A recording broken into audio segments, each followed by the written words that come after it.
அஸ்ஸலாமு அலைக்கும் வரஹ்மத்துல்லாஹி வபரகாத்துஹு. நஹ்மதுஹு நுஸல்லி ரசூலில் கரீம். அம்மாபாத். கண்ணியத்திற்குரிய அல்லாவின் நல்லடியார்களே, கடந்த சில தினங்களாக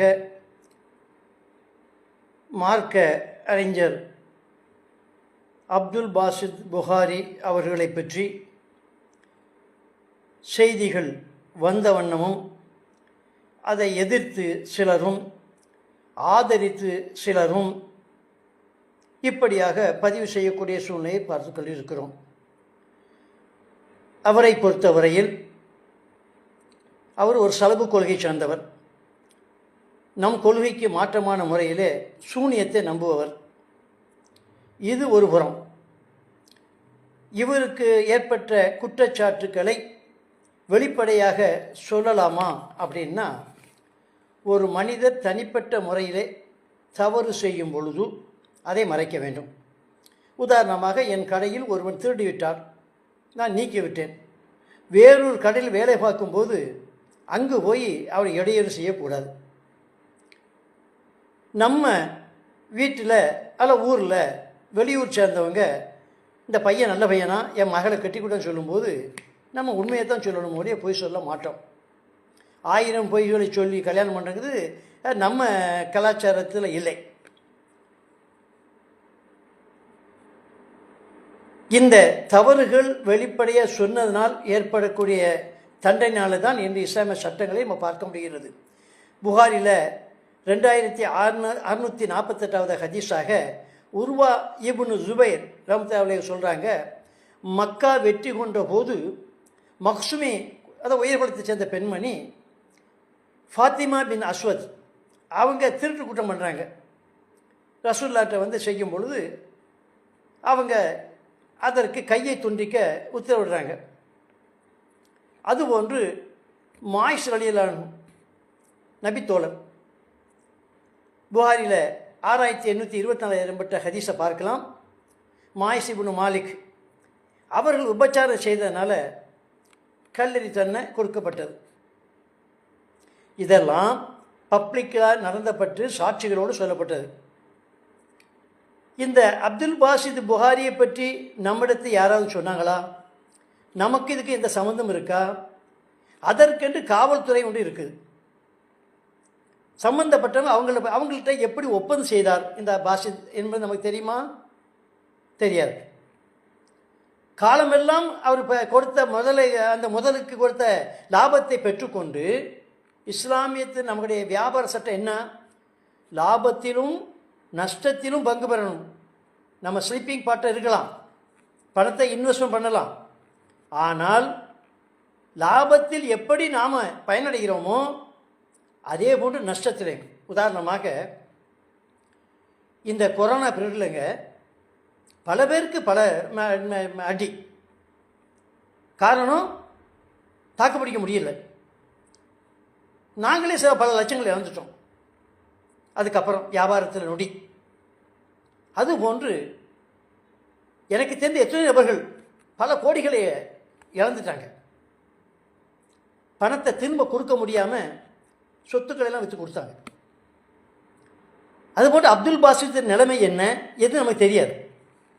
தெரியாத முறையில் ஒரு மனிதரை இப்படி நோகும்படி வலைதளங்களில் பேசுவது சரியில்லை. மற்ற மாற்ற மத சகோதரர்கள் எத்தனை பேர் என்ன தவறு பண்ணாங்க, சுட்டி காட்டணும், அதுவும் போயிடுவாங்க.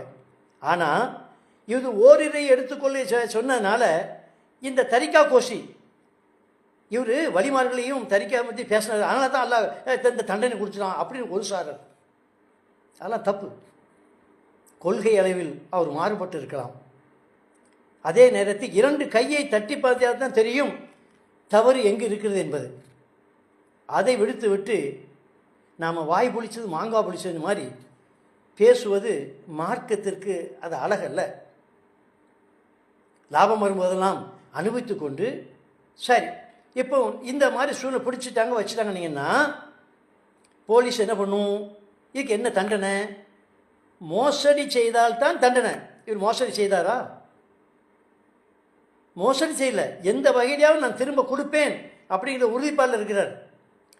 அப்போ அந்த மனிதருக்கு திருப்பி கொடுக்கணும்னு சொல்லி அந்த எண்ணத்தில் இருக்கக்கூடிய மனிதரை நீங்கள் தொந்தரவு பண்ண என்ன நினைக்கும்? போலீஸ் என்ன பண்ணுவாங்க? ஐபிசி 406, 409, 420 போட்டு ஒரு சட்டத்தை போட்டு விட்டு அவரை கொண்டு நிறுத்தினா 3 ஆண்டு, அதிகபட்சம் 7 ஆண்டு தண்டனை கிடைக்கும். உன் 10 கோடி ரூபா திரும்ப வருமா? வராது. அப்போ முள்ளு மேலே சேலை விழுந்து விட்டால் அதை எப்படி எடுக்க வேண்டுமோ அது போன்று எடுக்கணும். அப்போ அந்த மனிதத்தை நீங்கள் எப்படி என்ன செய்ய போகிறீங்க, என்ன அப்படித்தான் செய்யணுமோ ஒழிய இது வேண்டாத சில நபர்கள் இதை ஊதி பெரிதுபடுத்தக்கூடிய சூழ்நிலை நம்ம பார்க்கிறோம். எதுவாக இருந்தாலும் நமக்கு இஸ்லாமிய சட்டம் அழகிய முறையில் கற்றுத்தருகிறது. ஒரு 35 ஆண்டுகளுக்கு முன்பதாக சவுதி அரேபியாவில் திருட்டுக்கு கையை வெட்டுவது தான். ஆனால் ஒரு சூடானிலிருந்து வந்த ஒரு மார்க்க அறிஞர் ஒரு கேள்வி கேட்டார். நீங்கள் அத்தனை பேரும் உத்தமர் தானா சொல்லுங்கள் அப்படின்னார். இந்த தண்டனை நிறைவேற்றணும் இல்லையா? இவன் யோக்கியனா அயோக்கியனாங்கிற தண்டனை பச்சா பண்ண இல்லை. அந்த தண்டனை நிறைவேற்றக்கூடியவன் அவன் எந்த தவறும் செய்திருக்கக்கூடாது. இந்த வலைதளத்தில் இருக்கக்கூடிய அத்தனை பேரும் நான் உட்பட ஏதாவது வகையில் நாம் தவறுகள் இழைத்திருப்போம். தவறு செய்யாத மனிதனே இல்லை. அப்படி அந்த மார்க்க அறிஞர் சூடானை சேர்ந்த சொன்ன உடனே பெரும்பாலான அந்த கைவெட்டு குறைந்து விட்டது. தலைவெட்டு மாத்திரம் தான் உண்டு. நீங்கள் பார்க்கலாம் சவுதி அரேபியாவில். நாம் ஒருத்தர் குற்றச்சாட்டு சொல்வதற்கு முன்னால் நாம் ஒருவரை கையை நீட்டும் பொழுது மற்ற 4 விரல்களும் 3 விரல்களும் நம்மை நோக்கி வருவதை பார்க்க வேண்டும். உங்களால் உதவி பண்ண முடியாட்டிலும் உபத்திரம் பண்ணாதீங்க. வியாபாரத்தில் அவர் நொந்து நூலாமுடைய போயிருக்கலாம். முதல்ல பணம் போட்டோம் நீ என்ன வியாபாரம் பண்ணு கேட்டிருப்பீங்களா? இது ஹராமா ஹலாலும் பார்த்துருப்பீங்களா? யாதோ ஒரு சிலர்கள் சொன்ன உடனே இது சம்பந்தப்பட்ட நம்முடைய யாரும் சொல்லவே இல்லை. ஆனால் இதை பெரிதுபடுத்தி கொண்டு நாம் வலைதளத்தில் இது அவதூற பரப்புற மாதிரி அர்த்தம். ஏன்னா அதை பற்றி உண்மையை இது நம்ம கண்டறியலை, தெரியலை. பல ரஹ்மான் நம்மளையெல்லாம் பாதுகாக்க வேண்டும். இந்த அப்துல் பாசித் புகாரி இந்த பிரச்சனையை இதையோடு விட்டு விடுங்கள். சம்பந்தப்பட்ட நபர்கள், அது மட்டும் இல்லைங்க, மனைவி சம்பந்தப்பட்ட விஷயம் அவருக்கு அவன் குடும்பத்தை சம்மந்தப்பட்டது. அந்த மனைவி அவர்கிட்ட சொன்னாலா என்னுடைய கணவனை பிடிக்குன்னு சொல்லிட்டு? அவருக்கு 2 மனைவிகள். அது இருக்கும்போது சில நிகழ்ச்சிகள் நடக்கும்.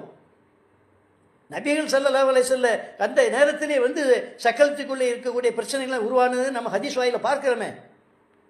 அப்படி இருக்கும் அதை அவர் பார்த்துக்கொள்வார். அதையெல்லாம் வலைதளத்தில் போட்டுக்கொண்டு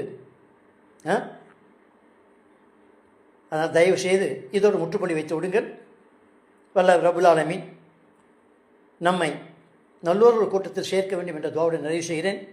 அஸ்ஸலாமு அலைக்கும் வரஹ்மத்துல்லாஹி வபரகாத்துஹு.